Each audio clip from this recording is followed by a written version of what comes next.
Next question over here. Hi, yes. My name is Patrick. I'm a student at Centennial College. My question is, in Islam it says, Jesus Christ, peace be upon him, is not the Son of God. When we are all children of Allah and born of mother and father, for he is only born of a mother, why is he not the Son of God? Brother Patrick asked a very good question, a very important question. He said that why in Islam is Jesus Christ, peace be upon him, not considered as Son of God? When we all are children of God, he being born of a virgin woman, all the more reason should be. See brother, if you tell we are children of God, in that way I've got no problem at all. If you read the biblical language, if you say that we are children of God and Jesus is Son of God, in that context, meaning he is person who follows the commandment of God, most verily all the messengers of God, they are sons of God. But the problem is, if someone says he is not a normal son, but he is the begotten son, then there's a problem. Because if you read the Bible have got sons, the God has got sons by the tons. If you read the Bible, Adam is son of God, Ephraim is son of God, Israel is son of God. It's mentioned in the book of Romans, chapter number 8, all those who are led by the Spirit of God, they are sons of God. That means if you follow the commandment of God, you're a son of God. I've got no problem with that phrase at all. But today, that phrase has been misunderstood. You know, for example, if a young son asks me a question, I said, Beta, son, it's a very good question. He won't mind because I'm elderly, you know. But if I say that begotten son, that means I'm insinuating him. You know, maybe he'll punch me. Fine. So what do you realize? That using the phrase son of God, in the context that we are children of God, we have no problem.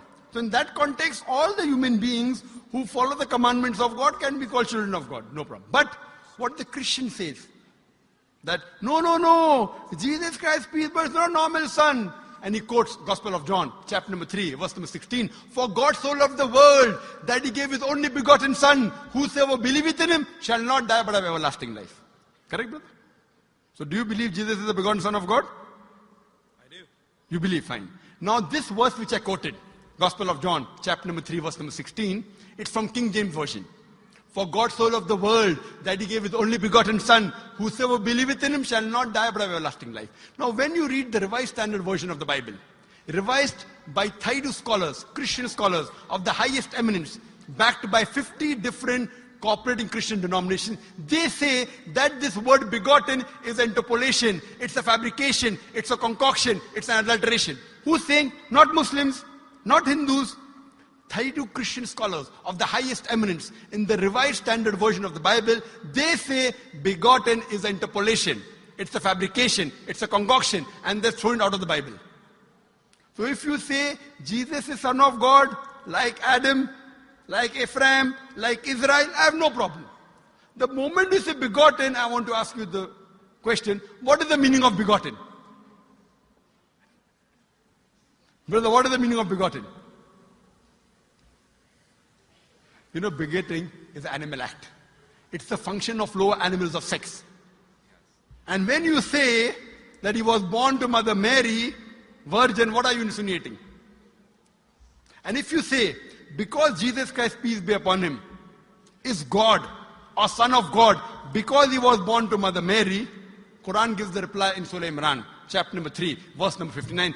Inna masala Isa indallahi ka masala Adam. Khalaqa min turab. That when they say the similitude of Jesus in front of Allah is the same as Adam. They were born from dust and said, be and it was. If you say that Jesus Christ is God because he had no father and only mother, then Adam, peace be upon him, is a greater God. He had no mother and no father according to the Bible. MashaAllah, you're clapping. I like it. So if you say Jesus is God because he had no father, only mother, Adam is a greater God, peace be upon him. He had no mother, he had no father. I never referred to him as a God, but Son of God. That's right. Fine. So Adam is a bigger son of God. Right or wrong? By your definition, Adam would be a god, for he has no mother nor no father. Not my definition, not my definition. By the definition of the Christian missionaries. By my definition, he is a messenger of God. Because God cannot beget. I told you in my talk. Lam yalid wa lam yulad. He begets not, nor is he begotten. The moment God begets, he is not God. Son of God meaning pious person, I agree. That's the reason Allah subhanahu wa ta'ala in the Quran, in 99 attributes, he has missed out Ab, father. Why? It's a good attribute, but Allah did not mention Ab meaning father because people started having wrong meaning of the word father. So he used the more difficult word Rab, but did not use Ab. Logically it's fine, but Almighty Allah subhanahu wa ta'ala purposely did not use the attribute Ab in the Quran because people will misunderstand. That's the reason English-wise, saying Jesus is the Son of God, meaning messenger of God, I'm with you. But the moment you say begotten Son, I have objection. So you say Jesus is a messenger of God, I say peace be upon him after his name.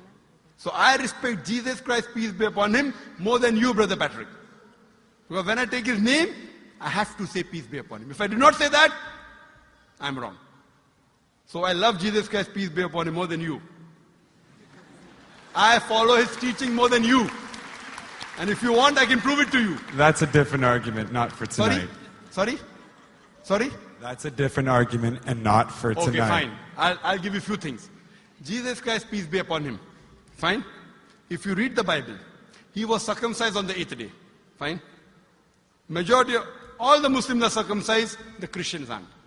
So if you say Christian means a person who follows the teachings of Jesus Christ, peace be upon him, then it's mentioned in the book of Leviticus, chapter number 11, verse number 7 to 8. It's mentioned in the book of Deuteronomy, chapter number 14, verse number 8. You should not have pork. It's mentioned in the book of Isaiah, chapter 65, verse number 2 to 5. Should not have pork. Muslims don't have pork. Most of the Christians have pork. If you read the book of Ephesians, chapter number 5, verse number 18, in the book of Proverbs, chapter number 20, verse number 1, it says you should not have alcohol. Muslims as a whole don't have alcohol. Most of the Christians have alcohol. If you say Christian means a person who follows the teachings of Jesus Christ, peace be upon him, we Muslims are more Christian than the Christians themselves.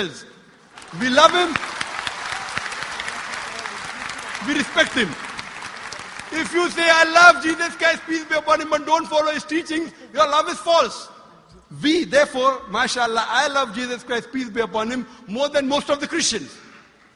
Because I follow his teachings, I respect him, I revere him. And Jesus Christ also said, in the Gospel of John, chapter number 16, verse number 11 to 14, I have many things to say unto you, but ye cannot bear them now. For he, when the Spirit of truth shall come, he shall guide you unto all truth. He was talking about Prophet Muhammad to come. So Jesus Christ, peace be upon him, said, you have to believe in the last and final messenger, Prophet Muhammad sallallahu alaihi wasallam. So even that way I'm following Jesus Christ, peace be upon him. I believe in Prophet Muhammad. Do you believe in Prophet Muhammad as the messenger of God? I do.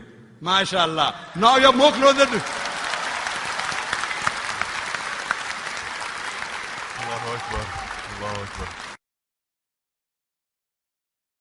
Subhanahu wa ta'ala. Now he wants to say the Shahada, and then we will move on and say Ashhadu an la ilaha illallah, la ilaha illallah, illallah, illallah, wa ashhad an Muhammad, Rasulullah. Rasul, Allah. I'm more excited than him. Allahu Akbar. Allahu Akbar. Allahu Akbar. Allahu Akbar. Allahu Akbar. Welcome, your brothers